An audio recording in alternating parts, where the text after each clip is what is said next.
Wende TV imekuja moja kwa moja kwako mzee wangu. Kwanza kabisa, kabla hatujaendelea na mazungumzo, unatakiwa ujitambulishe kwa Watanzania. Wewe unaitwa nani? Jina lako bana. Kwanza mimi jina langu kabisa naitwa Shabani Isa Muyela. Jina la usanii naitwa National.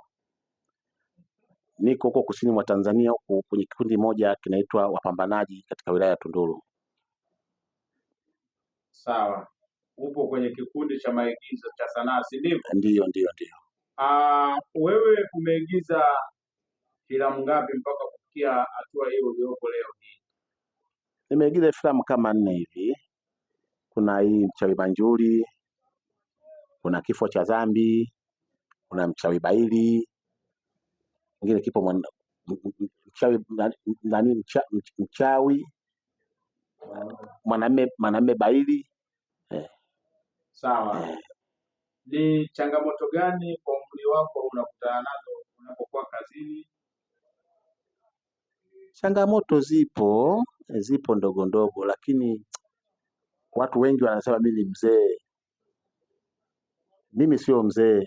Hii miaka 31 nilikuwa na mimi niitwe mzee? Maana kuna wazee wapo huko.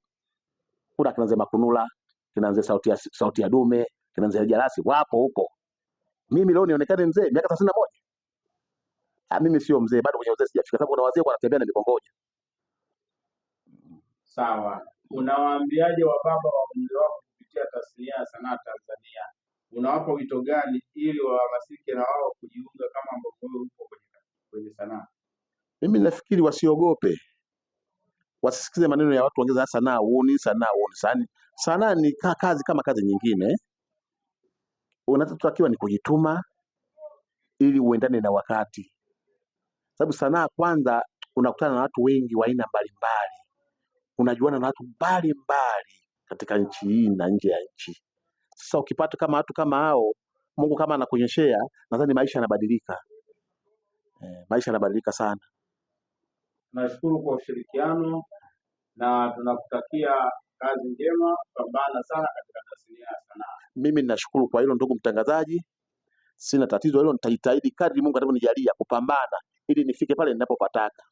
Asante. Asante sana.